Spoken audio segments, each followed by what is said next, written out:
One thing that I asked your permission before I would bring it up, but you've done a lot of shows, and you've done some reality competition shows, which I've are been scary. eliminated from everybody's favorite reality television shows. Really? You have a competition show. I've America's been Got eliminated Talent. from it. America's Got Talent, eliminated. Last Comic Standing, eliminated. Fool Us, they taped me. They didn't even air me, which is just me getting more efficient at being eliminated. I'm 3 for 3, baby. When were you on America or Last Comic Standing? Oh, God. I think 2017? Which one hurt the most? None of them really hurt. Like, that was the thing is, like, I remember when I got eliminated from America's Got Talent, they really tried to make me cry. They're like, my grandmother had just died, and they're like, what would your grandmother think? They're like, wait a second, I can see your grandmother Yeah, behind exactly. you. And you're like, I know this shit. Yeah. Yeah. They're like, what would your grandmother think? I'm like, she'd be very proud that I even tried. Like, what do you, That's so shitty. yeah. That's so It's shitty. really shitty. Who said, Simon? No, one of the producers backstage was trying to get me to cry during like a post interview. Yeah. It's like, what would your grandmother think? And I was like, I don't know. and at that point I was angry. So I was like, she any was attempt never on you're gonna America's Got Talent. So Yeah, any chance you had of getting me doing anything emotional, but went out the fucking window when you did that. That is so, God, these fucking, these monsters. yeah. what did you do? Magic and comedy? No, I just did comedy. Okay. Yeah. Um, Oh, and but to your point of like, was I ever upset? No, because I was like, as long as they let me do a good set on TV, and people could see, hey, look, that's funny. That's all I cared about. So like, America's Got Talent, they put my stand up in front of millions of people. Great. Last Comic put me in front of millions of people. Great. Yeah. Would I love to go all the way? Absolutely. But I'm a super competitive, high-strung Jew. But like, I was happy to appear. so do you mind if I play a portion of this Norm Macdonald?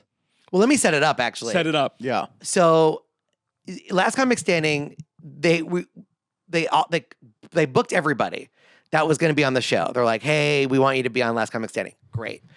At that time, America's Got Talent and Last Comic were both sort of sniffing around. So I was like, let's do Last Comic because that's built for comedians. Yeah. That's going to be a more fun experience than AGT just because this is built to do stand-up. The comics were like, for the comic community, because I wasn't doing comedy then. Yeah. Like, was it like, fuck, yeah, you got a Last Comic Well, Standing? back in the day, it was a really, really big deal. Like the early days of Last Comic because I remember watching it as like in high school being like, I watched that first season. Did you watch that, fan? And that I fan, remember it. Yeah. Like Gary Goldman. That was like the first time I became a Yeah. fan of Gary Goldman instantly when I saw him on Last Comic. I was like, this guy's so funny. yeah. Like I remember those comics. I'm like, I want to do that for, that kind of thing. So like they call me up and then the network was like, we're going to cancel it. We're not going to actually do it. And I was like, great. Well, I gave up all these opportunities, but sure. Then they call us back and they go, it was supposed to be 16 episodes. We're going to do it. The network said we could do the show if we do it in 8 episodes. So it's going to be in this hyper accelerated timeline. And we're like, okay, so that's less screen time for everybody, but fine. So we're just going to start the show and say, these are the 100 best comedians in the United States. We're not going to do a cattle call. We're not going to do it. We're just going to say, these are the 100 best. And we're going to see who's, we're going to piss off so many people in Yeah. one fell swoop. Oh my Exactly. God. So there's no cattle call. There's none of those episodes where they're like going to different They're cities. all from New York and then some from LA. Yeah. Like you're like, there's So we're just going to fly you out to Universal Studios and you're going to do this thing. So we're like, okay. So they fly us all out. It ends up being really fun, right? Because it's 100 like professional comics. We mostly all know each other. Yeah. Just like getting drunk in a hotel bar. So like that part's great. That is really cool. who else? Yeah. Who else are you talking about like during this I think time? Sam Morril was there. Who else was there? Mehran was there. There were some like good people out Yeah. there. And Jesselnick's hosting this season. Oh, okay. Jessica was hosting that season, which was a negative, and I'll tell you why. And Okay. I love him, but I'll tell you why that was Please, I'll hear a it. negative. But so the weird thing is, where they put us into the like holding room, which is separate from the studio where they're filming. So they're trying to first of all, they want us to create drama with each other, and we're all professional comedians. We're not like those amateur So we're all like, no, I'm not going to shit on my friends, and no, Yeah. I'm not going to give you tape of me shitting on other comedians. Are you out of your mind? So everybody's super positive, Yeah. which is weird for comedians. But we're all just sitting being very professional, so they're getting no drama. They're Plus, freaking I'm all out. like, They're like- I love that guy. Why don't I tell you? What do you? So everybody comes back and you go, how was your set? Nobody says they have a bad set because they don't want that to be on the tape. So everybody walks back and says they had the best set. So we're like, what the fuck is going on? So everybody's acting real weird. The only thing that kind of leaks out, like every once in a while you get like a bathroom break. So we're getting the real story like when we're not on camera. And everybody's like, everything is fine. I didn't understand a word Norm Macdonald said to me. Like he's slurring. I think he's on something. I don't know what's going on. He was literally incomprehensible. I think he said something nice. I have no idea. They rushed me out. So that's the only piece of information that's like kind of flying around Friends. So they finally take you out. You don't get to know if the audience is hot. You don't know if other people have been killing. Can't hear. Everybody's saying, no, you're in another studio entirely. Oh. So everybody's coming back saying, I'm killing. And you're like, I don't know if that's true. Maybe it is. That's true. Also, no comic. Do you wait. know if they're saying the truth? Also, is it 100 people for the same audience, or they're splitting up audiences? We don't know anything. We find out later they're paid extras, which is not the best scenario. Okay. I walk out and I murder. So I'm like, okay, this is great. I don't know if that means I'm murdering more than anybody else, but I'm having a really good set. And Jesselnick has to keep quieting the audience down because they won't stop applauding for me. I'm like, that's a good sign. How long a set were you supposed to do? It's like it's 3 minutes, and it's a hard 3 minutes. So which was a little bit. I was fine. Like I timed my set out, and so I knew where I was going to hit. They don't give you a timer until I think it was. I want to say 30 seconds, but it might have even been 10 seconds. So you don't know what your timing is until you have 10 seconds left, and you're fucked. Yeah. I have a stopwatch though, so I'm like, I don't care that I can't see the screen. But some other comics are like, wait, you're not just going to give me a shot clock, basically. Yeah. So they're kind of going out of their way to make sure you get to that tense moment, right? They want you to kind of. Yeah. So I do the set. It's great.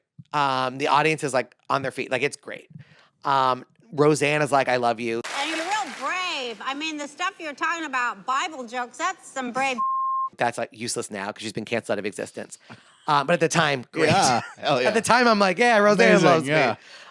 me. And then Keenan Ivory Wayans is like being very supportive. Norm does like a 10-minute incomprehensible monologue. I disagree. I don't think the Bible joke is brave at all. And he starts talking about religion. And every time he says something, Because your joke, just to so people know, your joke talked about people on the subway. I'm getting into an argument with a guy in the subway, and the whole idea is like he's very religious and I'm very secular. That's like the basis of the joke. And they edited out a few tags that I really liked, but that's fine. Like that's to be expected. There's a comparison of he's Harry quoting Potter his and the favorite Bible. book. Let me Yeah. quote my favorite book. Exactly. I think if you're going to take on an entire religion, you should maybe know what you're talking about. Yeah. So he's like, well, if you know, J.K. Rowling was a Christian, and so like Harry Potter is a very Christian book. If you're familiar with the scriptures, you could easily guess the ending of her book. Huh? And so my line immediately was, I'm just comparing two works of fiction, Norm. The audience loses it. Oh, that's a good line. Loses it. Roseanne standing ovation. The crowd stands up Yeah. because they've been listening to him drivel on and on and on. And so I murder. And then this keeps happening. He keeps coming up with a line, and then I keep slamming him because I'm only done a small chunk of my religion chunk, right? So Yeah. he's just setting up more jokes in my set. Yeah. So I'm just slamming, right? But like, and it goes on for a really long time, like an uncomfortable long time. He keeps going. And half the things he says, I'm not understanding. I don't realize this until like years later when he came out. He's like, by the way, I had cancer, and like he was going through treatments. I'm 95% confident he was in the height of his treatment. Like I think he was on serious medication for that. And also one thing we didn't find out until later also was that anybody who did really, really well, he was acting as a spoiler. Like he didn't want to be there. So anybody who did poorly, he was like, that's the greatest comic. And anybody who did well, he said that was the worst. And so he purposely always took the opposite take of the audience. Yeah. Which you don't know that going in. So you're just like, what? Like I'm a huge fan of Norm, right? Yeah. Like, Of course. I'm like, what? So I walk off kind of feeling pretty great.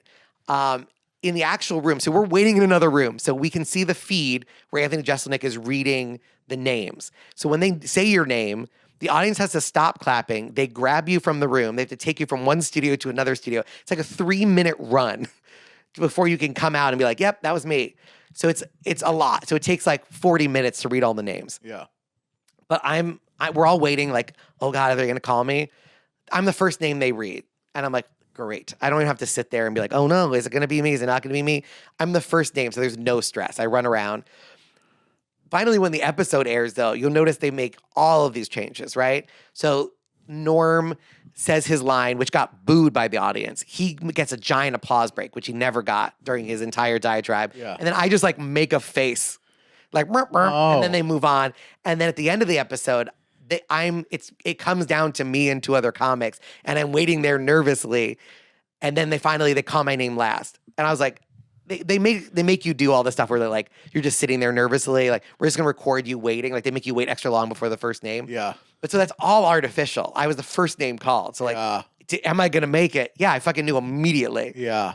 And then the second set, they couldn't get enough audience, so it's mostly dummies, which we didn't really know until the episode aired because they cut to the dummies, and we're like, that's why that audience sounded less loud than the first audience. Dummies, literal dolls? It's really dolls, yeah. And you can see it in the episode. They cut to the dummies to be like, yeah, most of our crowd is dummies. So we're like, wow, I'm not killing it as well as I did in the last one. Oh, maybe because there are literally human dolls. These shows, I feel like I'm almost thankful that I didn't get America's Got Talent, and I don't know if I do it now because this shit sucks.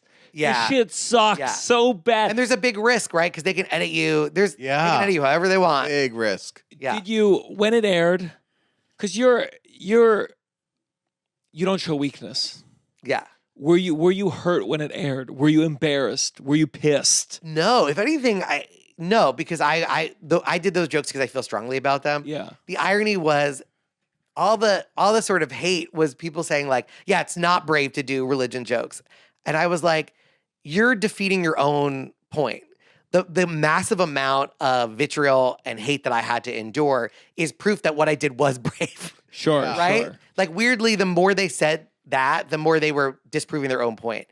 Norm went a little bit weird on Twitter about it. We went back and forth because he was just like, he was standing by those like religious stuff.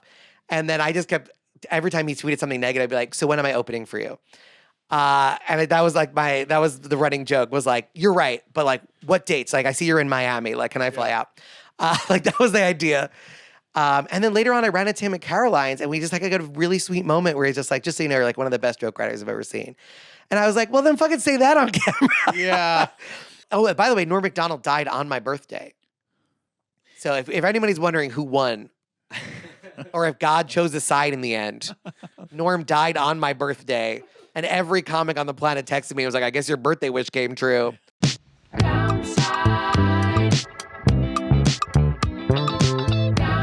You're listening to The Downside. The Downside. With Gianmarco Soresi.